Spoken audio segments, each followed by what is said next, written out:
Alright, now that we got the cases split apart again, we got our washer and spring washer that we're going to place here. Spring washer down, regular washer on top. Now, for the trickiest part, you got to get the main shaft, counter shaft, and all three shift forks in line. So we got to pick them up, we got to drop it into the case, and line up all 5 points. So go in.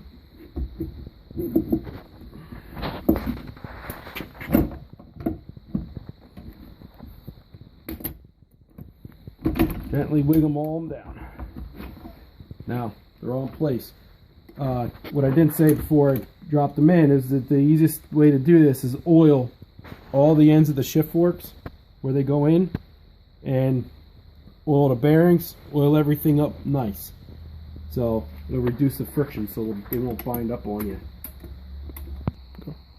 Alright, now that we got our main shaft, counter shaft, and the three shift forks installed, we're going to install our shift arm holder assembly. We got 3 different holes here. We got 3 different size bolts that are going to go in there. These are counterboard, so there's no threads there. That's counterboard, so there's no threads at the top. And then this one was threaded all the way to the top. So this is our shortest bolt, that's going to go in this hole. Now here we have our rod that's connecting from our shift linkage.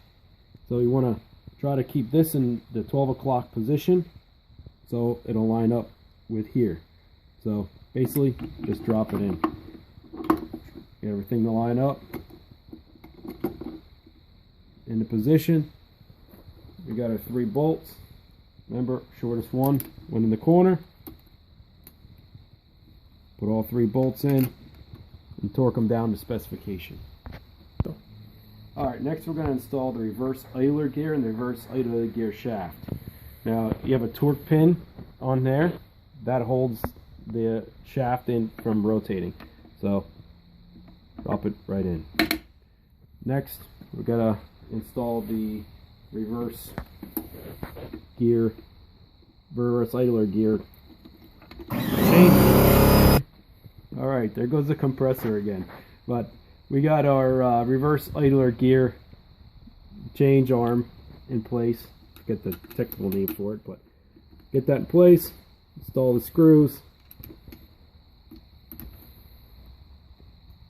and torque them down to specification. Alright, now that we have the main shaft, counter shaft, shift forks all installed, reverse idler gear installed, let's talk a little bit about some of the bolts that go through the outside of the case that you have to disassemble in order to get the case split apart. So first one we'll talk about, it's right here. This threads in to the reverse idler gear shaft from the outside of the case and physically holds the shaft in place. If you look at the corresponding hole on the other side of the case, comes through right here, machined out in the radius where that shaft gets drawn in and holds into the case. The hole on the outside of the case is right here on top of the transmission. So basically it'll thread in through the case into here and draw this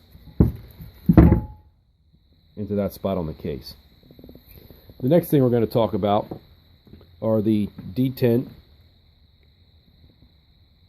bolts with a spring and the balls. When you're looking at these, you want to inspect it to make sure that the spring isn't damaged. The spring's in pretty good condition. If this camera will focus, you can see looks good. You want to make sure that this is in good condition, because if it's not going to hold the ball tightly against the spot on the shift fork. So basically it stays in position, the shift fork will move up and down, and then the spring will hold the ball into the detent on the shift fork. If you notice, if you look at it from the side view, the shift fork has two different grooves ground into it. The center one is the position for neutral. Then the other one is when the shift fork shifts up, it's deeper, so it physically holds the sleeve into gear. Holds the sleeve into position. Another minor thing we want to talk about here quickly are the magnets. The magnets are located on the bottom of the case.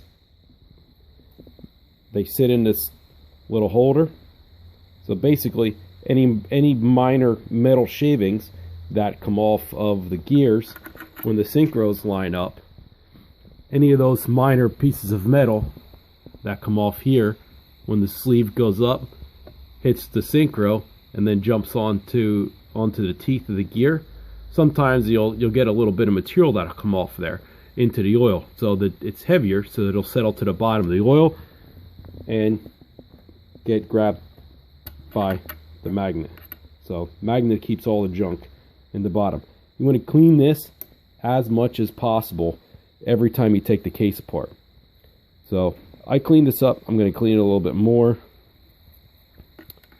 Another thing, for very, very good price, you can buy a magnetic drain plug. The magnetic drain plug pretty much does the exact same thing as the one on the bottom of the case. And these are very important because you want to make sure that any ferrous metals that come off the gears stay out of the oil. So it's at higher RPM, you got a lot of oil sloshing around inside of the case, and that can get up and in between the actual meshing of the gears, which can severely damage the gears. They'll get pitted and it can eventually break. So just a few minor external things so you can see from the inside what's going on with the bolts that go through the case. The last final thing I want to talk about briefly is the top of this bearing. See, there's a groove cut in the top of that bearing. That groove is for this piece right here. This is the C-clip. Once the cases go together, this is what you have to spread in order to get it apart. That's why if you take the bolts out and you're cranking on it, you can't get it apart. It's because this isn't spread far enough to be released from that groove right there. The final thing that I'm going to do before I put the case on is I'm going to lubricate the tops of each of the shift forks, top of this bearing, and the top of the reverse idler gear shaft. It's around the corner there. And I'm going to put the case on without sealant. And I'm going to bolt it all up, and I'm going to check and make sure by sticking a screwdriver in this location right here. This is where your shift linkage hooks up. So I'm going to check and make sure that it goes into each one of the gears. If you do it now without sealant, you're safe, because you don't have to split it back apart and re-clean everything, and then you get material inside the case again. So take an extra 20 minutes or something, bolt the case back together, check the function of the shift change holder, make sure that all your sleeves are engaging in the gears properly. That'll tell you that all your shift forks are in position properly, and it'll save you a lot of headache in the long run from installing a transmission in the vehicle just to find out you can't get it in gear because you messed up something minor. Alright, I'm going to put the top case back on.